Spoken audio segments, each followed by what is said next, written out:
맛있는 경제 시간입니다. 오늘은 보도국 홍정표 기자와 함께 휴가철을 맞아서 숙박업소 예약 환불이나 위약금 처리 문제 살펴보겠습니다. 홍 기자 어서 오세요. 네.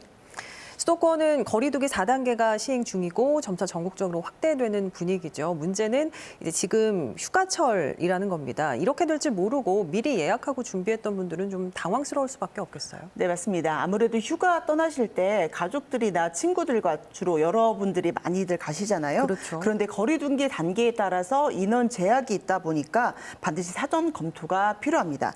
먼저 현재 전국의 거리두기 단계 상황 한번 살펴보겠습니다. 예. 서울과 경기, 인천에 이어서 오늘 강원도, 강릉이 4단계로 격상됐습니다.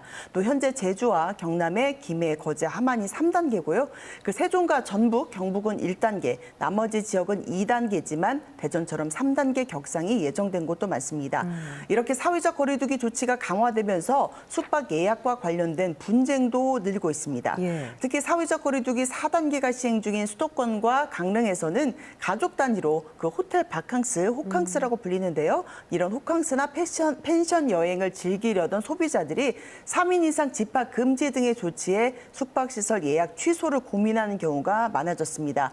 실제로 관련 통계도 있는데요. 한국소비자원이 홈페이지에 공개한 자료에 따르면 수도권 거리두기 4단계 격상이 발표된 지난 9일부터 16일까지 숙박시설과 관련해서 1372 소비자 상담센터에 접수된 상담 건수는 837건이었습니다.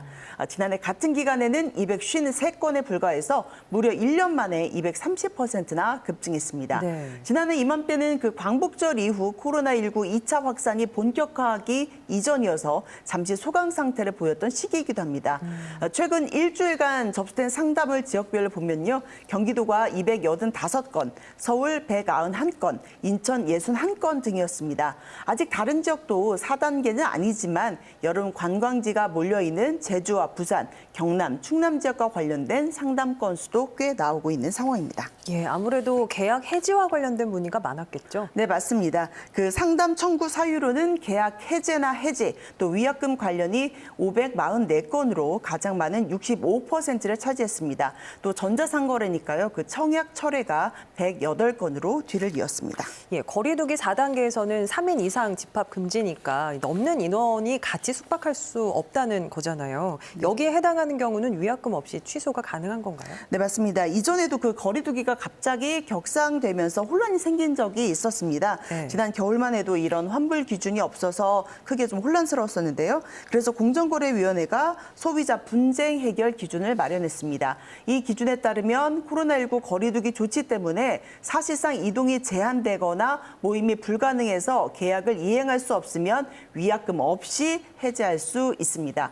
현재 수도권 등에서는 오후 6시 이전에는 4명 넘게, 그 뒤에는 2명 넘게 모일 수가 없잖아요. 예. 그래서 숙박시설 객실도 3사람 이상 묵을 수가 없고 3분의 2까지만 쓰고 나머지 방은 또 비워놔야 합니다. 네. 이런 규정 때문에 실제 숙박이 어려워진 경우에는 위약금을 면제받을 수가 있습니다. 예를 들어 보면 친구 4명이 이번 주말 경기도 가평으로 여행을 가려고 펜션을 예약했다가 거리두기 4단계 격상 때문에 취소하고 싶으면 위약금을 내지 않아도 됩니다. 네. 또 당연한 이야기지만 객실 예약 건수가 3분의 2를 넘어서 숙박업자가 기존 예약을 취소해야 할 때도 위약금이 면제됩니다. 공정위에서는 최근 관련 업계에 공문을 보내서 이런 위약금 감면 기준을 숙지하고 또 준수해달라고 요청을 했는데요. 문제는 여전히 있습니다. 이런 소비자 분쟁 해결 기준을 업체에게 권고는 할 수 있지만 말 그대로 권고사항이기 때문에 업체들에게 이것을 환불을 조치하라고 강제할 수는 없기 때문입니다. 또 경우에 따라서는 계약 해지나 취소가 아니라 연기를 원할 때도 있습니다. 예. 그런데 언제까지 연기가 가능한지 이런 구체적인 기준은 없어서 업체마다 제각각으로 적용하고 있는 상황입니다.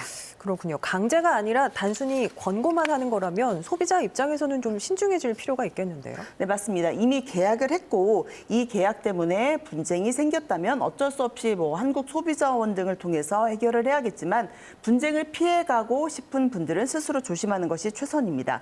특히 숙박 예약은 예약 방법을 바꾸는 것도 도움이 되는데요. 수도권 호텔의 경우에 공식 홈페이지를 통해서 고객이 직접 예약을 했다면 대부분 예약일 3일에서 하루 전내는 위약금 없이 환불을 받을 수 있습니다. 그런데 요즘에는 그 앱을 이용한 온라인 플랫폼 많이 사용하잖아요. 그렇죠. 그런 경우에는 각 사이트 기준에 따라야 하는데요. 플랫폼 업체 측은 대부분 규정이 없는 환불은 해줄 수가 없다고 나올 때가 많습니다. 때문에 플랫폼을 통한 예약이 훨씬 저렴하긴 하지만 이렇게 환불을 받을 때에는 조금 더 불리하다는 것 알아주시고 경우에 따라서 적절히 이용하시면 될 것 같습니다. 알겠습니다. 휴가철 숙박업소의 계약 해지 위약금 처리 문제 알아봤습니다. 홍정표 기자 잘 들었습니다.